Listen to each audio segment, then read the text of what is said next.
When I saw my husband flipping through my phone, my heart skipped, not out of fear of being caught, but because I remembered what he was about to find. Those messages. The ones I had meant to delete but never did. I reached out instinctively to snatch it back, but he pulled away faster, eyes locked on the screen. I watched his face change with each line he read, and I could feel it, my life collapsing in real time. Yes, he was about to discover the truth. But not all of it. His hands trembled as he scrolled further, and I knew he was nearing the message. The one that would end it all. Or worse, confuse everything beyond repair. Suddenly, my phone buzzed in his hands, and a new notification popped up. I saw how his face turned pale as he read the sender's name. He froze. Didn't even blink. I bit the inside of my cheek, an old habit when I'm nervous. My nerves mixed with the dread of what I had done. His breathing quickened, I could hear it across the 2 meters that separated us. This was the moment I feared most.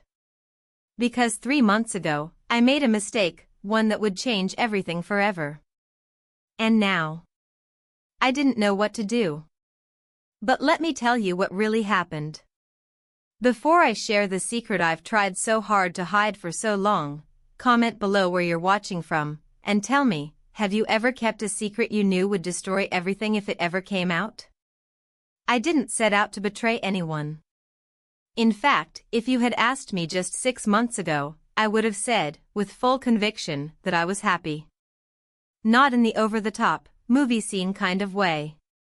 No passionate kisses in the rain, no extravagant anniversaries. Just comfortable. Predictable. Our marriage had rhythm. Dinners at 7. Silence over morning coffee. 2 glasses of wine on Friday evenings, always poured at the same time, in the same crystal glasses that had become more tradition than joy. But comfort has a way of turning stale. Especially when you stop being looked at. It started with something so small it barely felt like anything at all. I was browsing online when I stumbled upon an ad, timeless. Elegant. You captured. A photography studio was offering private sessions for women over 50. No glamour, no filters, just you. I stared at the screen longer than I should have. Not because I was planning anything, but because I hadn't seen myself through someone else's eyes in years. My husband walked in as I was still looking. He barely glanced at my screen. Ordering something, he asked, reaching for the remote. I nodded without a word. He didn't press. He never did. That night, I filled out the appointment form. I didn't tell him. Not because I meant to hide it, but because, somewhere deep down, I already knew it mattered more than I wanted to admit. The studio was downtown, tucked behind a line of boutiques I'd never noticed before. It smelled like jasmine and old wood, and the light, soft, golden, seemed to forgive everything harsh. A man greeted me. He was younger, maybe late 30s. Casual but focused, as if he could already see the shape of the photo he wanted to take. You're early, he said. I wasn't sure about traffic, I replied. I wasn't sure about anything. He offered me tea, but I declined. My palms were already damp. I sat, suddenly aware of my posture, my clothes, my wrinkles, the slight sag of my skin. I hated how I felt, exposed without even having taken off my coat. He didn't make small talk. Didn't ask about my life or why I was there. He just adjusted the lighting, looked through the lens, and asked, "Would you stand over here, please?" The first few shots were uncomfortable. I felt like I was impersonating someone braver, more beautiful. But then he showed me the first photo. It wasn't flattering. It wasn't youthful. But it was honest. "This is what I see," he said quietly. "You can breathe now." And for the first time in what felt like years, I did. At home, I didn't mention it. My husband was reading the paper, sipping his tea. I considered showing him the photo, but I couldn't bring myself to. What would I say? Look, this man captured something in me you haven't noticed in years? So I tucked the prints into my closet. Not to hide them, at least, that's what I told myself. But because I wanted them for me. Just me. Days passed, but the feeling lingered. Not guilt, something more like a pulse awakening in a limb that had fallen asleep. I found myself thinking of the studio during long meetings, remembering how I'd looked under that light. Not beautiful, exactly. But seen. He sent me an email a week later. Would you be open to continuing the session? There's more we could explore. The message was brief. Professional. But there was something in the phrasing, more we could explore that made me hesitate. Not out of fear, but curiosity. I stared at the screen for 20 minutes before typing back. I think I'd like that. That same evening, my husband asked if I could pick up dry cleaning the next day. Sure, I said. It was the first lie. I wouldn't be going to the dry cleaners. I would be back at the studio, under that golden light. The second session was different. I wore a dark green blouse that clung tighter than usual, and a pair of earrings I hadn't touched in years. He noticed. You chose to show up today, he said as I entered. I smiled, unsure what that even meant, but it felt right. We didn't start shooting immediately. He asked if I wanted to choose a background. I didn't. Whatever you think works, I said. He adjusted a single spotlight until it warmed the left side of my face. I stood there, breathing. Just be still, he whispered. And I was. Later, in the bathroom, I stared at myself in the mirror. I hadn't worn makeup that day, just lip balm and a touch of concealer. Yet I felt more awake, more present, than I had in years. I wasn't thinking of dinner. Or groceries. Or whether the laundry was dry. I was thinking about how his eyes lingered when I tucked my hair behind my ear. That night, I told my husband I was tired. He nodded, still watching a documentary. I walked past him, paused for a moment, waiting for him to say something. Anything. He didn't. I lay in bed with my back to him, wide awake. I thought of the studio. The smell of jasmine. The silence between shutter clicks. And the man who asked me to just be still. The morning after the second session, I woke earlier than usual. The house was silent, the kind of silence that usually comforts me. But that day, it felt heavier, like a curtain drawn too tightly across a window. I sat on the edge of the bed, staring at the floor, trying to understand what exactly had shifted. It wasn't just the photos or the compliments. It was the feeling of being visible. Of someone noticing the small, silent parts of me that had long gone unattended. That frightened me. Not because it felt wrong, but because it felt honest. I took longer than usual getting ready. Not out of vanity, but deliberation. I picked out a blouse I hadn't worn in years, a soft navy fabric with pearl buttons, and even took time to iron it, pressing out the folds with more care than necessary. My husband, already dressed, walked past me in the hallway. He gave a brief nod and said something about needing to reschedule a meeting. I nodded back, the words barely registering. On my way out, I hesitated by the hallway mirror. My reflection surprised me. Not younger. Not better. Just steadier. Like I had chosen this version of myself, rather than defaulted into it. The studio felt warmer that day, though the thermostat hadn't changed. Maybe it was me. Maybe it was the way I let myself exhale as soon as I stepped inside. He was already adjusting lights when I arrived, his hands moving with quiet focus. He looked up briefly, offered a short smile, then went back to his work. That unspoken rhythm between us, professional but charged, was unsettling in its own way. He asked me to stand near a tall window framed with sheer curtains.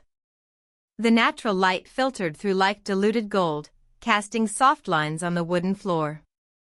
I followed his direction without question, feeling less like a subject and more like a participant. "You seem different today," he said, camera still down by his side. "Do I?" I asked, trying to sound casual. He nodded, adjusting a lens. "More sure of something." I didn't reply. Not because I disagreed, but because I didn't know how to explain it. There was no single decision. Just a slow tilt, a recalibration, like water finding a new level. He began photographing me as I turned slightly away from the window, catching the light along my jaw. Then he asked me to walk toward the far side of the room, slowly, as if I were entering a space I'd never seen before. That instruction, simple as it was, unsettled me more than anything he'd said.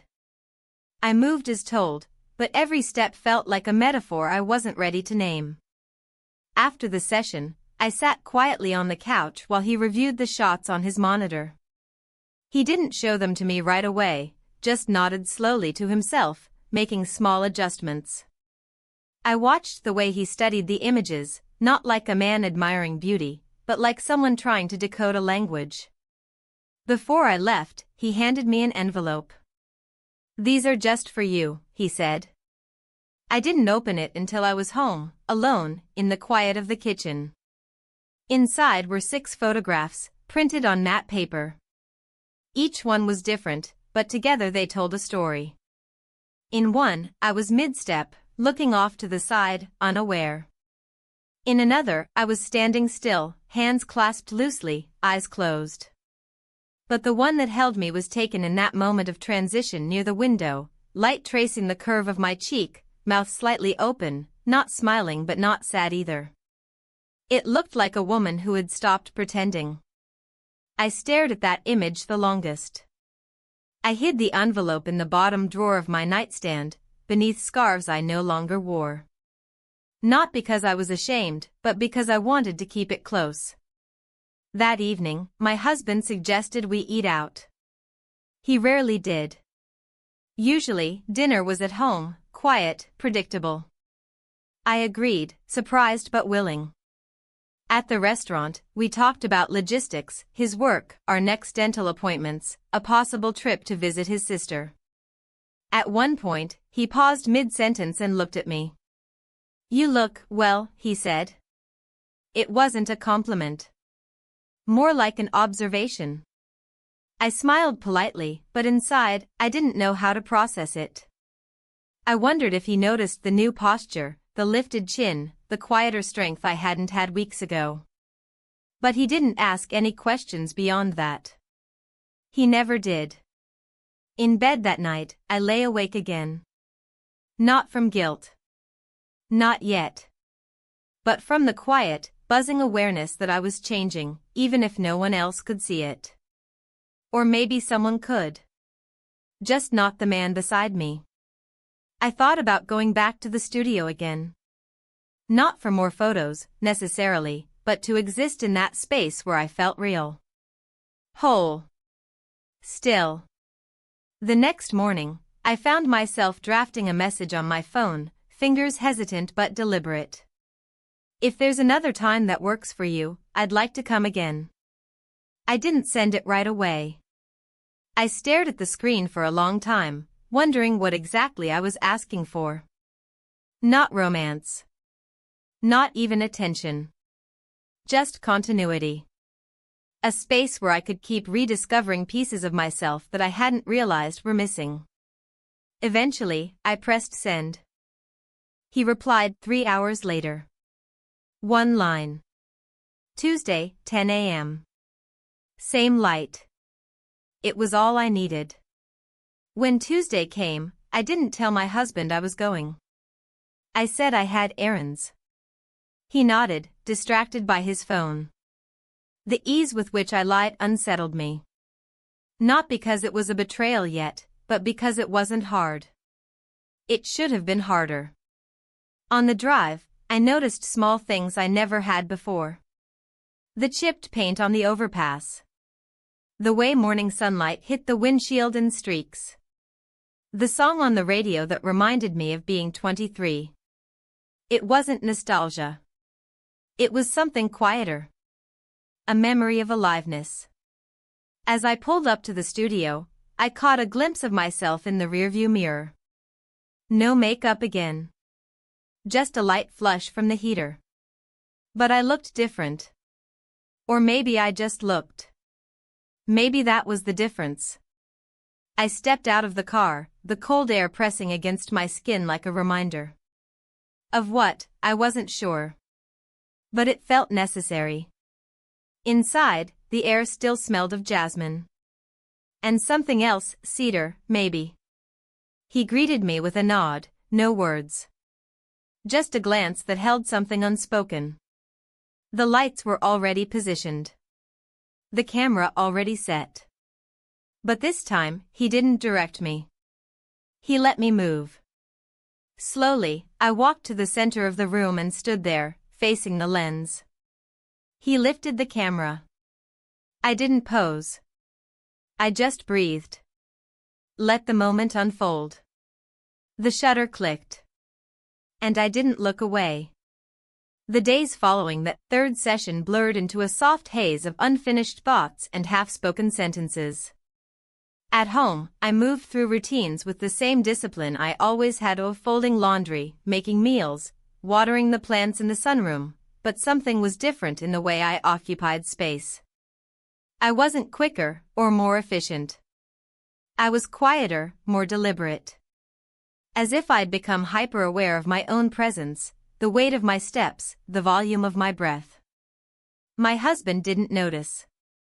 Or maybe he did, and chose not to say anything. That was always the safer option between us, silence over confrontation. He had never been cruel. Just efficient. Our marriage had long since stopped demanding emotional effort, and in its place had grown a polite distance. We existed side by side like two neighbors who knew each other's habits, but never knocked on each other's doors. One evening, as we sat watching television, I glanced over and studied the side of his face. The slope of his nose, the gray at his temples, the way his fingers rested on the arm of the chair. There had been a time when that face held every answer I needed. Now it looked like a stranger I'd passed in a hotel lobby, familiar in shape, but void of personal memory. I began waking earlier, sometimes hours before the alarm. Not out of restlessness, but because mornings had become my sanctuary. I'd sit by the kitchen window with a cup of tea, listening to the hum of the refrigerator and the occasional birds outside. It was in these moments I felt most like myself. Or the version of myself I was beginning to rediscover, one not defined by her role as wife, or homemaker, or middle-aged woman quietly fading into the background. One morning, after another long stretch of staring into my untouched tea, I retrieved the envelope of photos from my nightstand. I laid them out across the bed, carefully, like sacred items. They felt different now, not just images of me, but fragments of a language I was learning to speak again. A language of expression, agency, self. I kept returning to one particular photo, the one near the window, where my face was turned slightly, eyes closed, light drawing a faint outline across my jaw. There was a serenity in that image that I hadn't felt in real life for years. I studied it not for vanity, but for recognition. I wanted to understand what that woman knew, what I had momentarily felt and then lost again. That evening, I found myself browsing through a boutique downtown. I hadn't planned on buying anything, but I was drawn inside by a display of silk scarves in the window. The colors, deep maroons, moss greens, muted golds, reminded me of the studio lighting. Soft, deliberate. I touched the fabric and felt the cool glide beneath my fingers. The woman behind the counter asked if I was shopping for someone. I smiled without answering. I bought a scarf not because I needed it, but because I wanted to see myself wearing something chosen purely for beauty. Something unpractical. Something unnecessary. At home, I tried it on in front of the mirror. Not with a full outfit. Just over bare skin, loosely draped. I didn't pose. I didn't imagine myself through anyone else's eyes. I simply stood and looked. It wasn't about seduction. It was about permission. Later, I folded the scarf carefully and tucked it into a drawer, right next to the envelope of photographs. Two small symbols of something quietly unfolding. The next day, my husband brought up a weekend trip. A work retreat, he said, with spouses invited. A chance to reconnect, he added. I nodded, but my chest tightened at the thought of being around people who only knew me in the context of him. Not as a separate entity. I told him I'd think about it. That night, I dreamt of the studio. Not of the man or the camera, but of the space itself. The high ceilings, the soft light, the way silence felt sacred there. I woke with the distinct sensation of having been listened to. Without thinking, I sent a message that morning. If the space is free sometime this week, I'd like to come in again. Just to sit. The reply came a few hours later, Thursday morning. No session. Just space. That Thursday, I didn't dress up. No statement pieces, no subtle invitations. Just jeans, a loose sweater, and the scarf from the boutique. I didn't intend to be photographed. I didn't intend to be seen. When I arrived, the lights were dimmed. The studio was quiet except for the soft creak of floorboards beneath my shoes. He greeted me with a nod, as always, and gestured toward the corner near the bookshelves. I sat there for nearly an hour without saying a word. He didn't interrupt. He moved around, adjusting equipment, tending to other tasks, allowing me the space to simply exist. There was something healing in the simplicity of that silence. I didn't feel watched. I didn't feel evaluated. I felt allowed. Allowed to be in the middle of becoming, without explanation. Eventually, he walked over and sat a few feet away.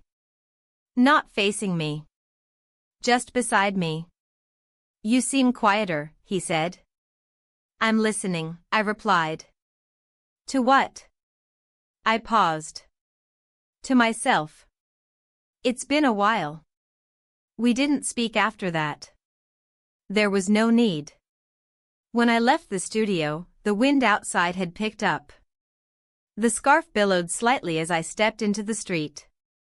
I didn't tuck it in. I let it move. At home, the lights were already on. My husband was finishing a call. He glanced up as I entered, his eyes scanning my face before returning to the screen. Long day, he asked.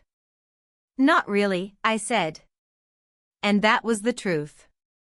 It hadn't been a long day. It had been mine. The invitation came unexpectedly, slipped between mundane errands and silent meals. A handwritten note folded neatly inside an envelope, left at the front desk of the building where the studio was located. I wasn't expecting it, but the moment I saw the handwriting, I knew who it was from. Not a message typed through the sterile safety of a screen, this was ink, pressure, intention. It read, I'm planning a series outside the studio. If you'd like to be part of it, meet me Thursday. 9 a.m., don't bring anything. I read it twice, then once more. There were no explanations, no promises, no implications. Just an offer, quiet and open-ended. I placed the note back into the envelope and tucked it inside the same drawer where the scarf and photographs lived. The drawer was starting to feel more like a diary than storage, an archive of versions of me that had started to emerge without warning. I told my husband I had a personal errand Thursday morning. He was in the middle of shaving, barely looking up as I spoke. He nodded, rinsed his razor, and moved on to asking whether we needed to refill the soap dispenser in the guest bathroom. Thursday arrived with a gray sky and damp streets. I dressed plainly in jeans, an old sweater, hair pulled back without ceremony. The idea of not needing to bring anything was liberating. For once, I didn't feel the need to prepare, to plan, to overthink. I simply showed up. He was waiting outside an old greenhouse on the edge of town, tucked behind a cluster of empty lots and disused buildings. It wasn't overgrown, but it carried that gentle decay of something once beautiful now settling into itself. Vines crept along the outer glass walls, their green softened by layers of dust and rain streaks. He held a thermos in one hand and waved me over without speaking. We stepped inside, and the silence was immediate. It wasn't absence of sound, it was presence of stillness. The kind that made you breathe differently, slower, more aware. Light filtered through the glass above in patches, scattered and pale. The air smelled of earth, wood, and something old and floral, like dried lavender forgotten in a coat pocket. He set the thermos down on a work table and unzipped a canvas bag containing his camera. Still, he said nothing. I appreciated that about him. The lack of need to fill silence. To explain. There was a quiet trust in it, an understanding that whatever would happen next would happen on its own terms. He didn't direct me this time. Just gestured gently toward the middle of the greenhouse where broken tiles and weeds made an uneven patch of ground. I walked there, slowly, feeling the crunch beneath my feet, letting the chill of the glass-filtered light rest on my face. I didn't pose. I didn't think about how I looked. I just stood there and breathed, closing my eyes for a moment. I thought about nothing specific, but my mind moved through soft shadows, memories of laughter at a dinner table, the ache of loneliness in a shared bed, the quiet thrill of hearing someone say my name with intention. The shutter clicked. Once. Then again. A rhythm began. Not of posing, but of noticing. Of existing. He moved around slowly, capturing angles not for beauty, but for presence.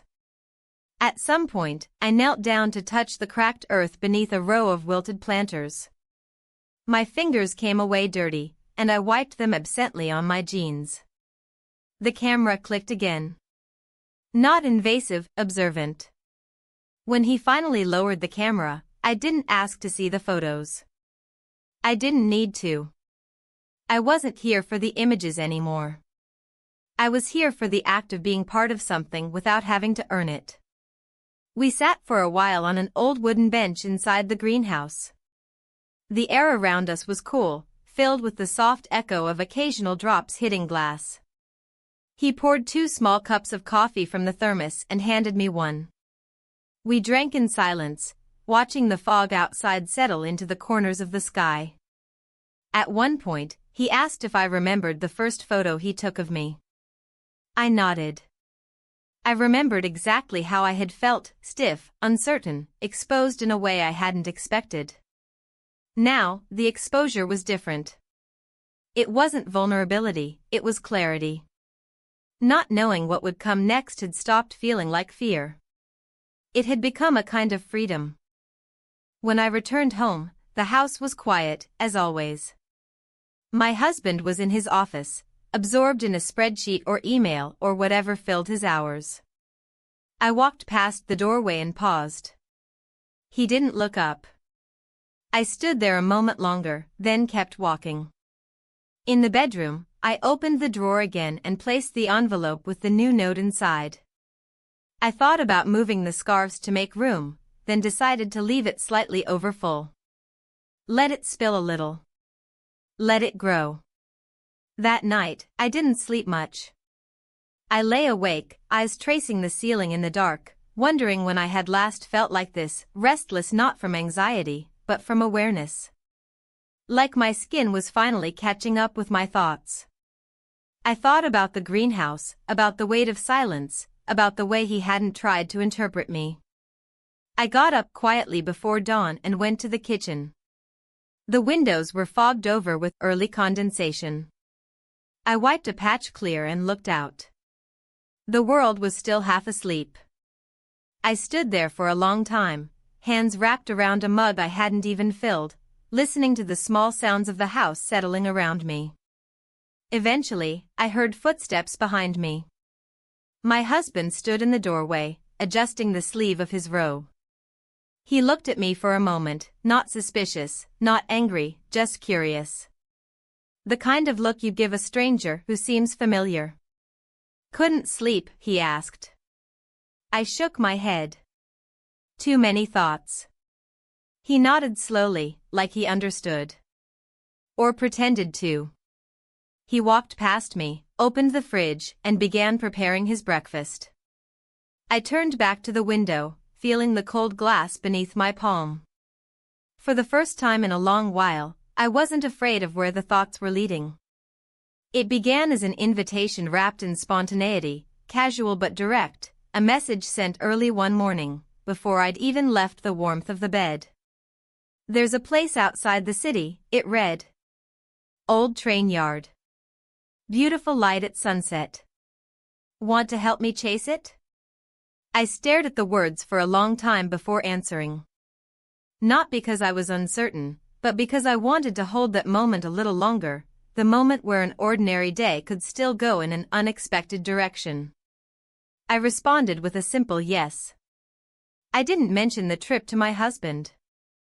It wasn't guilt that kept me from telling him, it was the predictability of his reaction. He would have nodded, maybe asked if I'd be home in time for dinner. Or not asked at all.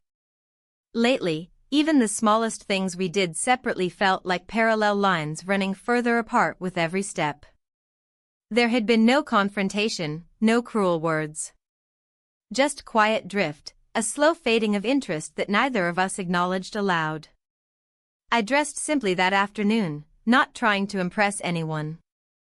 Not even myself.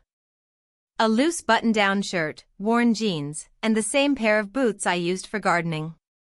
I tied my hair up and tossed a scarf in my bag, more out of habit than need. The drive out of the city was smooth, the highway humming beneath the tires in a rhythm that let my thoughts go quiet. The train yard wasn't abandoned, but it hadn't been used in years. Tracks twisted in arcs that led nowhere, swallowed by tall grass and weeds. Freight cars stood still like sculptures, their colors faded into rust and shadow. It was a place made for stories, forgotten and beautiful, unapologetically rough around the edges. He met me at the edge of the lot, camera slung over his shoulder, a look of calm concentration already settling across his face.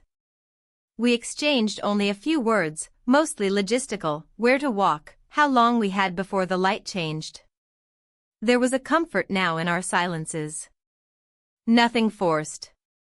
No need to explain. He started shooting as I walked slowly along one of the old platforms. I didn't pose. I didn't even try to look interesting.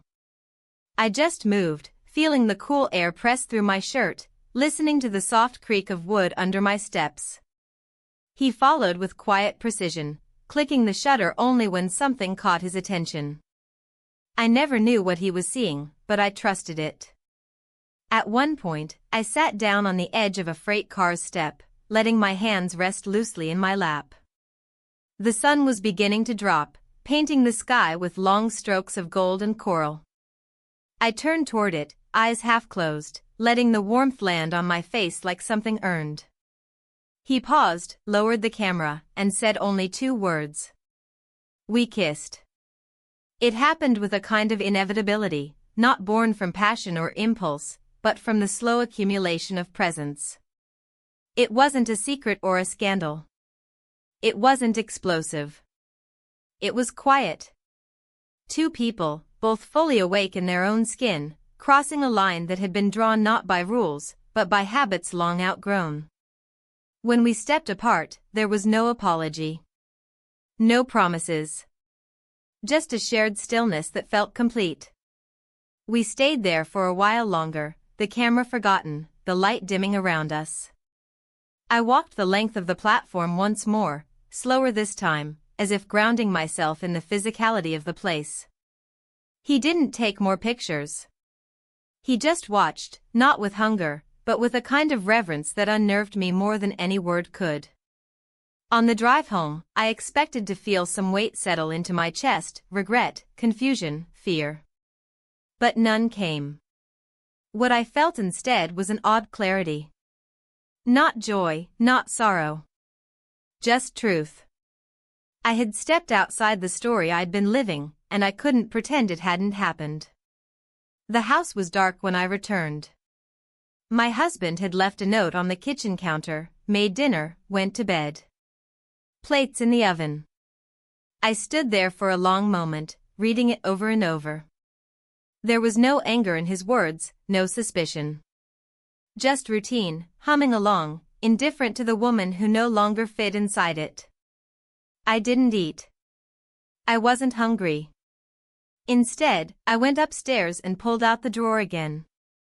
The scarf, the photographs, the note. Each item felt like a breadcrumb leading back to a version of myself I was still learning to recognize. I added nothing to the collection that night. I just sat on the edge of the bed, holding the envelope, wondering if a life could be reassembled from moments like these.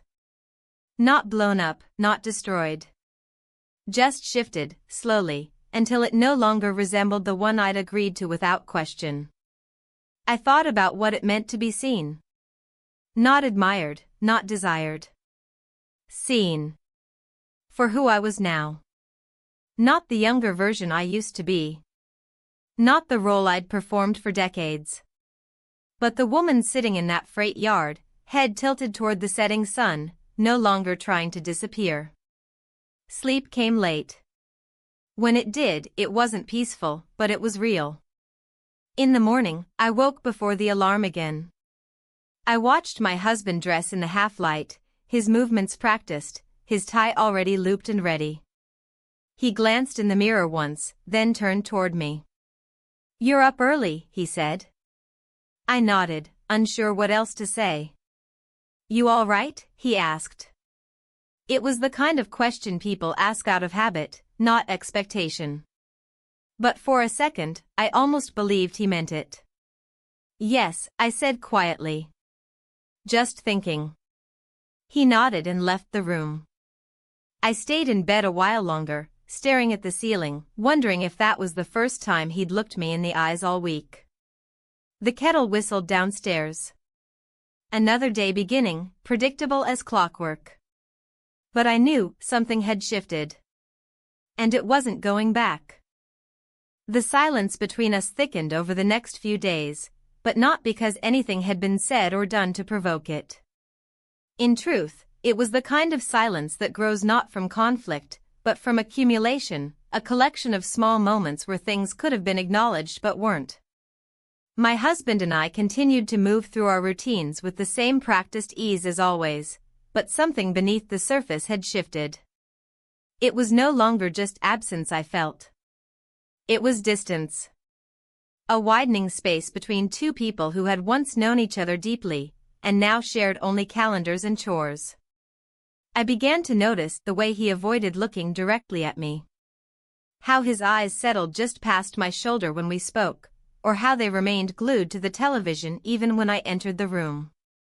I wondered if he sensed something had changed. Or if he was simply grateful not to be asked to engage in anything messy or real. One morning, I found myself standing at the doorway of his office. He was on a call, typing rapidly with one hand while nodding to someone I couldn't see. I didn't interrupt. I watched for a moment, then quietly closed the door and walked away. I wasn't angry. Just tired of being a presence he could overlook without consequence. That afternoon, I went back to the drawer. I didn't open it. I just sat beside it, running my fingers along the edge. The objects inside were still small, still ordinary. A scarf. A note. Some photographs. But they had come to represent something larger, evidence that I existed outside the confines of the life I had been living. A quiet rebellion in silk and paper. It wasn't long after that when I received the message. Simple. Straightforward. Studio is free tomorrow if you want to come by. No camera this time. There was no pressure in the words, but I felt their weight nonetheless. The invitation was not to be seen or captured, but simply to be.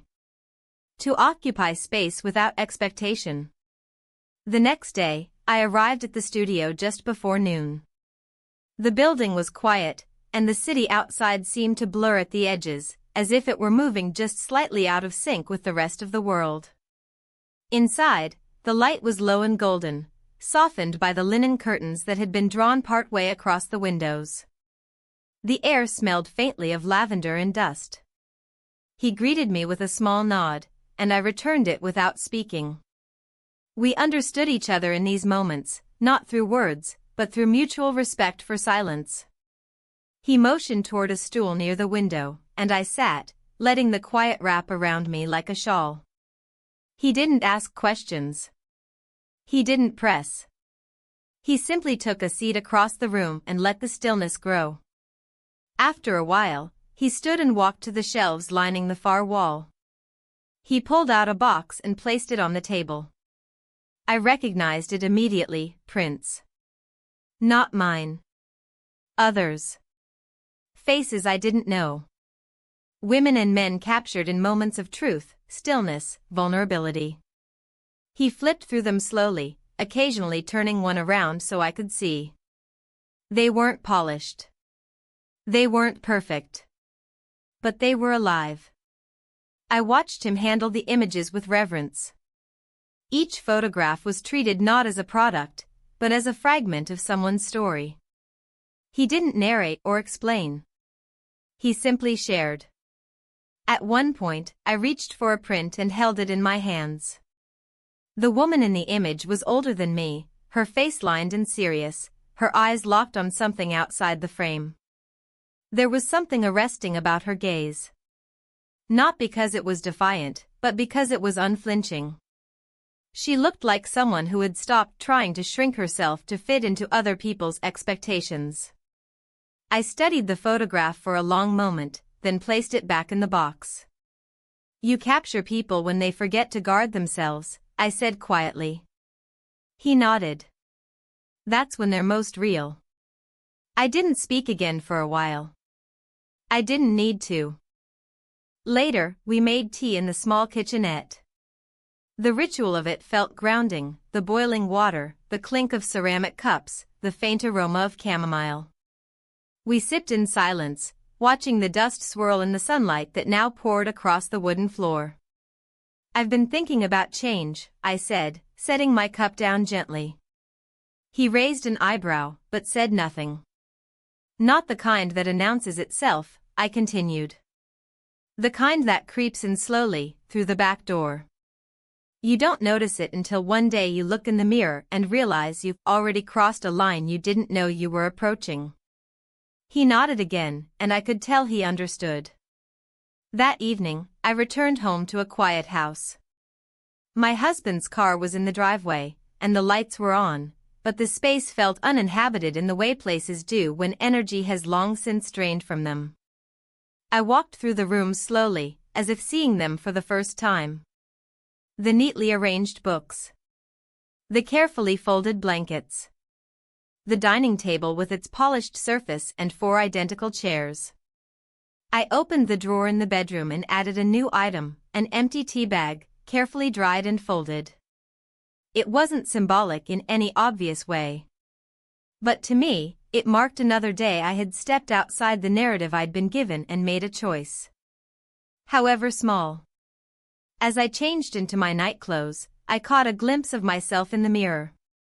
My reflection looked familiar, but not in the way it once had. There was something firmer in the set of my shoulders, something steadier in my gaze. I wasn't younger. I wasn't radiant. But I was real. And for the first time in a long time, that was enough. I slipped into bed beside my husband. He was already asleep, his breathing even and slow. I lay there for a while, listening to the rhythm of his exhale, wondering if he dreamed in color or black and white. Eventually, I turned off the light. And in the darkness, I let myself imagine a future I hadn't dared to before, one where I was not simply a passenger in my life, but the one choosing the route. I didn't expect to see him again so soon. In truth, I hadn't planned to. After the last quiet afternoon in the studio, I thought I might step away for a while, reclaim space, let time settle between us, allow the waters to still. But some invitations arrive not as requests, but as inevitabilities, and when he sent a message asking if I wanted to join him on a trip out of town, just a short drive, no purpose, no camera, I didn't hesitate long. My reply was a simple, "Where to?" and he answered just as simply, "Let's find out." It was early Saturday morning when we left.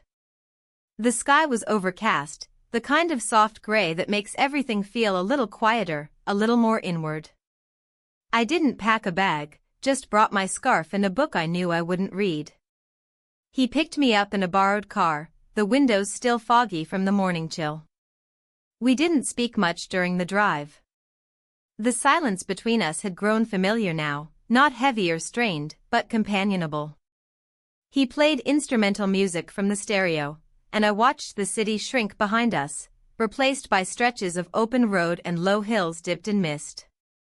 We didn't have a destination. That was the point. To go nowhere, but together. Eventually, we stopped near a lake surrounded by bare trees. It wasn't a place I'd ever been to, though it felt familiar in the way that certain landscapes do, like memories you never made but still remember. The water was still, a perfect mirror, and the air had that crispness of early spring, not yet warm but no longer bitter. We walked slowly along the edge, our steps soft against the muddy earth. I could feel the tension leaving my shoulders, little by little, like unwinding thread. Every now and then, he'd point out something, a cluster of birds, a fallen branch, the pattern of ice still clinging to the shallows. We didn't discuss anything of weight. We didn't need to. At one point, we sat on a wide, flat stone overlooking the water. There was a quiet intimacy in just sitting there, our bodies close but not touching, the silence deep but not empty. I pulled the scarf tighter around my neck, and he leaned back on his hands, face tilted toward the cloud-thick sky. I didn't know what I was feeling. Not joy, not longing, not fear. It was something quieter, steadier. Like being present in a moment you know will eventually become a memory, but not yet. Not now. We spent hours there, speaking occasionally, laughing softly at things that didn't matter. It was as if we had stepped outside the architecture of our regular lives, into a pocket of time untouched by roles or rules. I didn't feel like a wife, or a woman trying to find herself, or anything complicated. I just was. We left when the wind picked up and the sky deepened toward dusk. On the drive back, we were quieter still, both of us watching the road without really seeing it. Just before we reached the city limits, he turned to me and said, "You can stay, if you want." There was no pressure in the offer. No expectation. I didn't answer with words. I simply nodded. His apartment was simple. Books stacked in uneven towers, a worn couch, a kettle that whistled loudly as it boiled. There was no choreography to what happened next. No anticipation or awkwardness. We moved through the space with the ease of people who had already let their guards down long before arriving. We spent the night together. In the morning, I woke early, sunlight just beginning to stretch across the ceiling. He was still asleep, one arm draped lazily across the pillow. I lay there for a long time, listening to the steady rhythm of his breath, feeling the quiet hum of a life not yet defined. I didn't feel guilt. Not yet. What I felt was softer, more complex, a kind of bittersweet stillness, as though I'd found something I hadn't known I was searching for. And now, having found it, didn't know how, or if, I could carry it back into the life I'd stepped away from. I left before he woke, scribbling a short note on the corner of a newspaper. "Thank you for the quiet." I folded it and left it on the table. The walk home felt longer than it should have. Every street looked slightly unfamiliar, as if the city had rearranged itself overnight. By the time I reached my front door, the weight of what had happened began to press more fully into my chest. Not regret, but consequence. Inside, the house was as I had left it. My husband was in the kitchen, already dressed, sipping his coffee while scrolling through his phone. He glanced up when I entered and gave a brief smile. "Sleep okay?" he asked. I nodded, setting my bag down gently on the counter. He didn't ask anything else. I excused myself and went upstairs, closing the bedroom door behind me. I opened the drawer, the one with the scarf, the envelope, the tea bag, and added a new object. A leaf I had picked up near the lake. Dry, veined, slightly curled at the edges. I pressed it flat between the pages of my book, then closed the drawer and sat on the edge of the bed, exhaling slowly. Everything had changed now. Not in a dramatic, world-ending way, but in the quiet, irreversible way of a page being turned. And I knew, whatever came next, it would not come from silence. It would come from choice. The day after I returned home, something shifted, subtle at first, like a painting slightly tilted on the wall. The routine remained the same: coffee brewed on time, news murmuring softly from the radio, footsteps across the hardwood floor. But the air felt thicker, charged in a way that suggested something had been disturbed, even if no one said it aloud. My husband moved through the morning with his usual quiet efficiency, but there was a tension in his shoulders I hadn't seen in a long time. He watched me a little longer than usual, his gaze landing and lingering in that curious space between suspicion and uncertainty. It wasn't confrontation I saw in his eyes. It was confusion, like watching a familiar road twist in an unexpected direction. I told myself I was imagining it. That it was the weight of my own choices reshaping my perception. But then I saw the small detail I'd missed the night before: the drawer in my desk, usually left untouched, had been slightly ajar. Not dramatically. Not accusingly. Just enough to notice, if you were looking. That drawer had become my sanctuary, my archive of quiet rebellions. The scarf. The tea bag. The photographs. And now, a dry leaf pressed between the pages of a book. To anyone else, these were ordinary objects. But to me, they were something more. They were my truth, scattered and silent, but undeniable. I spent the afternoon cleaning the kitchen, not because it needed it, but because I needed the motion. The repetitive act of wiping surfaces, organizing drawers, aligning objects. I needed something to ground me. As I was rearranging the shelves, I found a small wooden box tucked behind a stack of cookbooks.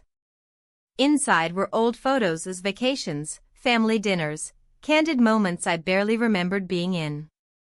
I held one up, a picture of us on a trip years ago, standing side by side on a rocky coastline. We were both smiling, but I could see now how different those smiles were. His was full of presence. Mine looked like performance. I put the photo back and closed the box. That evening, he brought up something I wasn't expecting. A gallery opening. Not in passing, but with purpose. "It's next Friday," he said, handing me a small invitation card. A friend from work curated it.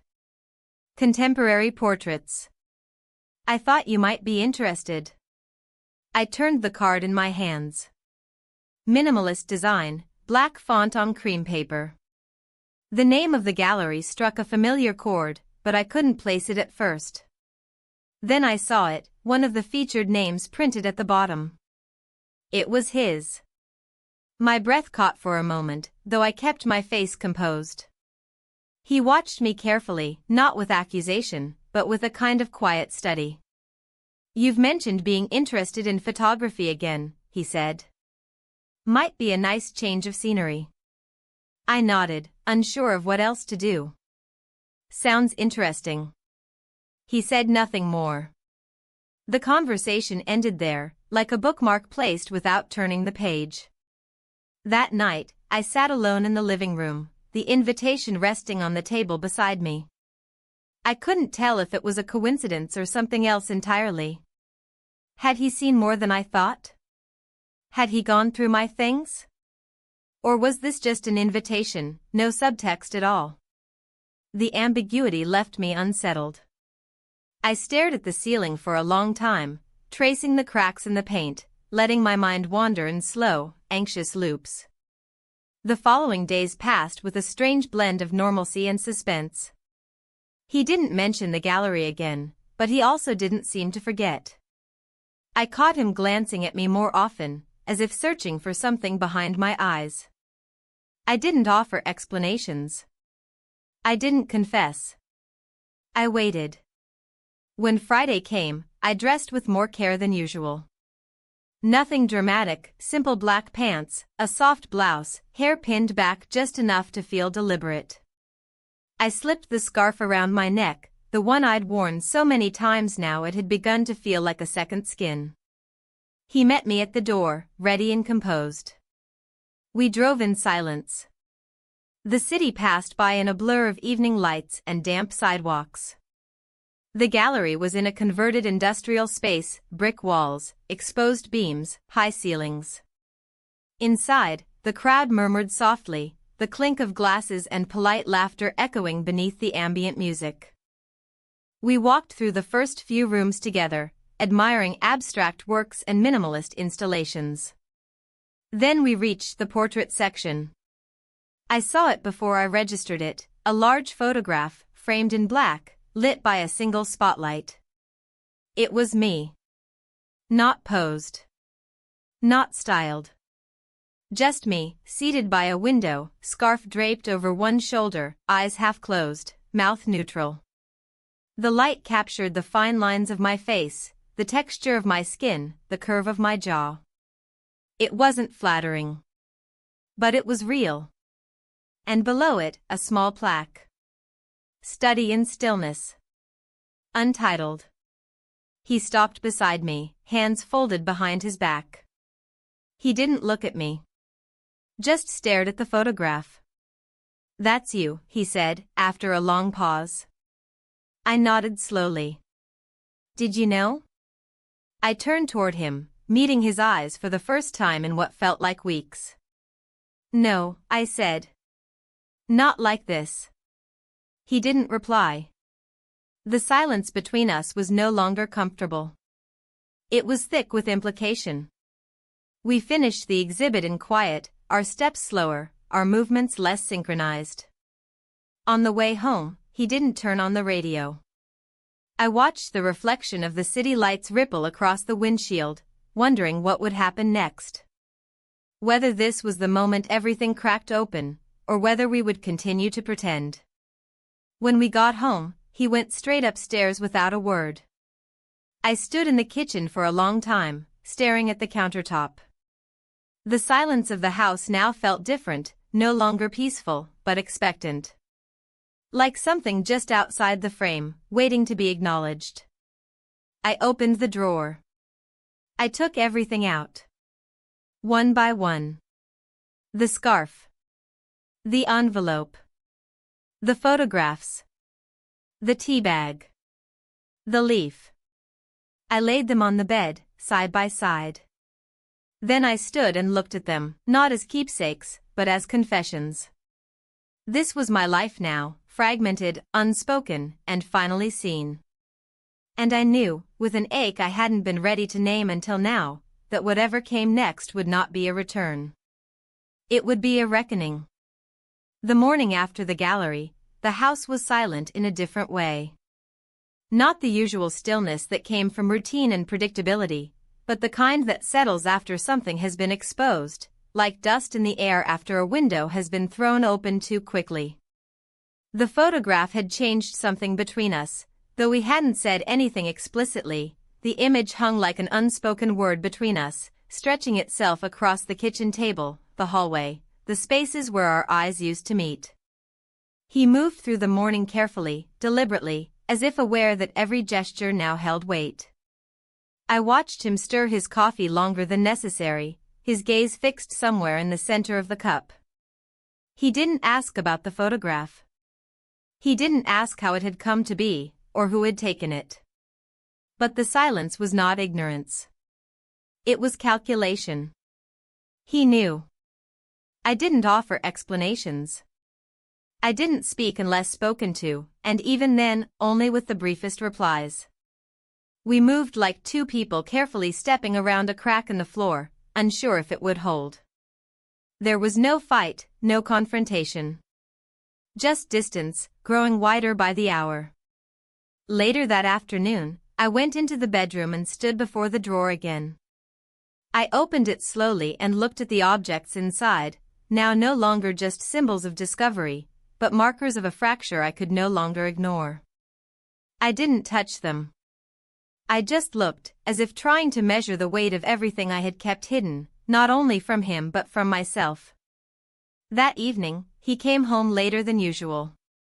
His jacket was damp from the rain, and he looked tired in a way that had nothing to do with work. I was sitting in the living room, book open on my lap though I hadn't turned a page in over an hour.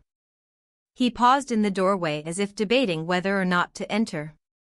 Eventually, he did. He sat on the other end of the couch. We sat like that for a while, silent, breathing the same air but from opposite ends of a widening chasm. When he finally spoke, his voice was low, even. "You've changed." It wasn't a question. It wasn't an accusation.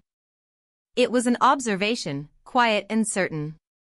I closed the book gently, marking my place though there was nothing to return to. "Yes," I said. He nodded slowly. His eyes didn't meet mine. "How long?" he asked. There were 100 ways I could have responded. 100 ways to deflect, to soften, to make it easier. But I was done shrinking. Done shaping my answers to fit into spaces that no longer held me. "Not long," I said. "But long enough." He nodded again. No anger. No visible emotion. Just a quiet acknowledgement of something he already understood. We didn't speak again that night. He went to bed early. I stayed on the couch, listening to the ticking of the wall clock, wondering how many moments like this could exist between two people before something finally gave. The next morning, he was gone before I woke. There was no note, no message. Just the emptiness of a house that had begun to feel less like a home and more like a stage, the performance coming to its final act. I wandered through the rooms slowly, touching the surfaces we used to share, the kitchen counter, the hallway banister, the armrest of his favorite chair. Each one carried a memory, but they felt hollow now, echoes without sound. I went into the bedroom and opened the drawer for the last time. One by one, I removed the items and laid them out on the bed. The scarf. The note. The photographs. The leaf. The tea bag. And now, the invitation to the gallery, creased at the corners from being held too tightly. I looked at them, not with sentiment, but with clarity. They were no longer secrets. They were artifacts. Evidence of a life lived quietly, but no longer passively. I gathered them into a small box, one that had once held stationery, and closed the lid. I didn't know what I would do with it. Not yet. But for the first time, it felt like the beginning of a choice, not the aftermath of one.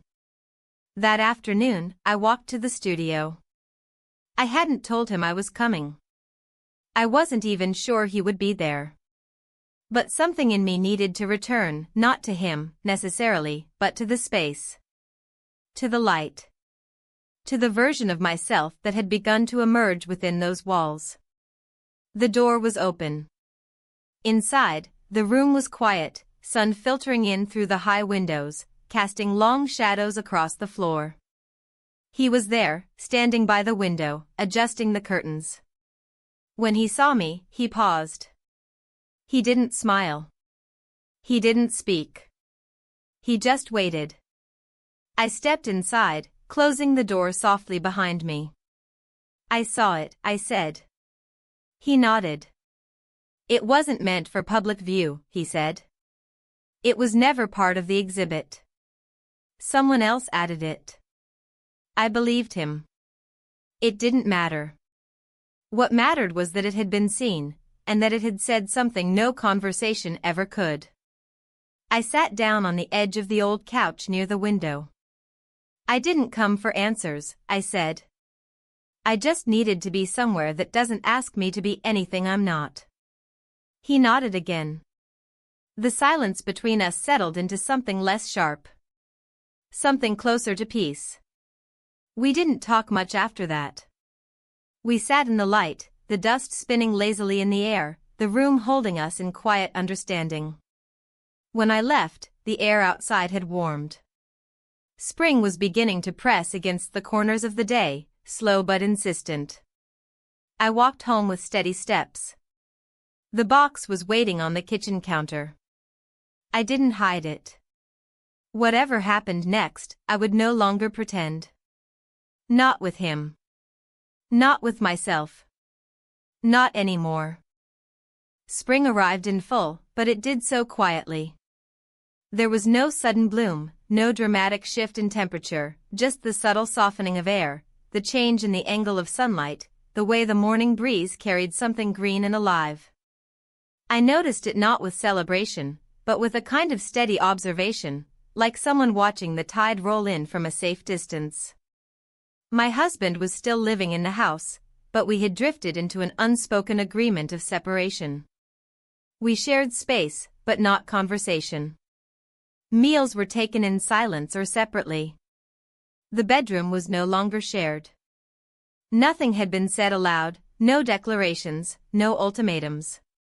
But everything that had needed to be said had already been spoken through absence. He no longer asked where I went during the day, and I no longer offered information. It wasn't defiance. It was resignation. Two people moving in opposite directions, slowly enough to be painless, quickly enough to be final. The box still sat on the kitchen counter for days after I returned from the studio. He had seen it. I knew he had. And yet, he never opened it, never moved it. As if the very presence of it was enough. A quiet acceptance of what had already been lost. Eventually, I moved it to my closet, not to hide it, but to give it a home. It no longer needed to live in the open. Its work was done. That week, I visited the studio again, not to sit, not to speak, not even to be photographed. I came simply to clean. The place had fallen into a soft kind of disorder. Dust had collected on the shelves, prints leaned haphazardly against the walls, light bulbs flickered faintly overhead. He wasn't there when I arrived. I had a key now, something given casually weeks ago, with no expectations. I swept the floors slowly, then wiped down the tables, rearranged the chairs, dusted the frames. It felt like caring for something not mine, but close enough to matter. A space that had held me during moments I hadn't realized I was falling apart. When he arrived later, he paused at the door, taking in the room before setting down his bag. "You didn't have to do that," he said. "I know," I replied. He smiled faintly. We didn't speak much beyond that.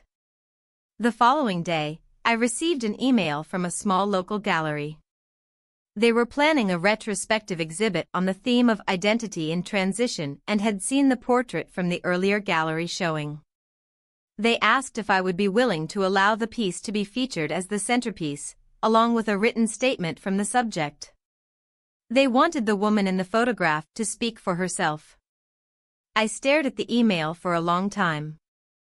The idea of becoming visible in such a permanent way, of allowing myself to be defined not just through someone else's lens but through my own words, was both terrifying and clarifying.